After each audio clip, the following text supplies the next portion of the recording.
আমি এখন আছি গ্রামের বাড়িতে, আর গ্রামের বাড়িতে পড়তেছে অনেক শীত, আর শীতের পিঠা খাবো না তা হবে না।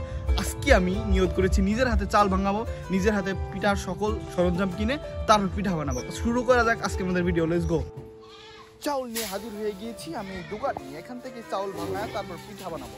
দেখতে পাচ্ছেন এখানে অনেক ভিড়, তার জন্য আমাকে একটু ওয়েট করতে হচ্ছে। এইবার মেশিনের মধ্যে আমাদের চাউলটা দেওয়া হলো, এবার গুঁড়া তৈরি হচ্ছে, এরপর আমি নিজের হাতে বাসায় নিয়ে যাব। গুঁড়া তৈরি হয়ে গিয়েছে, এবার যাচ্ছে আমি বাসায়। চাউল ভাঙায় নিয়ে চলে আসলাম বাসায়। আসলে এই চাউলের ওজনটা অনেক বেশি, এই জন্য আনতে একটু কষ্ট হচ্ছে, সমস্যা নাই।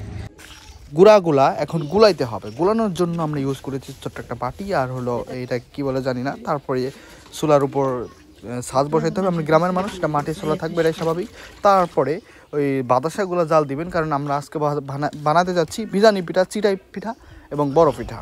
শুরু হয়ে গেল আমাদের দাদির কামাল। আসলে দাদি বলছি, আপনারা একটু হাসাহাসি করবেন। আপনারা যাকে শহরের ভাষায় দাদু বলেন, আমরা তাকে গ্রামের ভাষায় দাদি বলি। দাদি বলার মধ্যে ভালোবাসাটাই অন্যরকম। চিতাই পিঠা বানানো হয়েছে, আর মুরগির মাংস খাবো না তা হবে না। মুরগি ধরার জন্য আমরা তৈরি করছি ভাত। মোরগের জন্য খুবই মায়া লাগছে। আর গ্রামের সুবিধা এইটাই যে আমরা কখনো ভেজাল জিনিস খাই না, সবই নিজেরা পেলে পুষে চাষাবাদ করে তারপর খাই। এই জন্য আমরা সুস্থ থাকি একটু বেশি শহরের তুলনায়। এই যে দেখতে পাচ্ছেন, আসলে আমরা একটু আনন্দ করার জন্য মুরগিটা ছাড় দেওয়া ছিল, সেটা ধরার জন্য দাবড়াদাবড়ি শুরু করেছি। এটা ধরার পরে এটাকে আসলে তারপরে তো বুঝতে পারছেন কি হবে। যাই হোক, এই যে ভাত পাতা হয়েছে মুরগির জন্য, এই যে চারিপাশে খাবার ছিটানো, এবার মুরগিটাকে ধরা হবে। অবশেষে বানানো হয়ে গেল আমাদের চিতাই পিঠা এবং বিজানি পিঠা। এই যে দেখতে পাচ্ছেন, এইটা হলো বিজানি পিঠা। তো ভালো থাকবেন, টাটা, বাই বাই।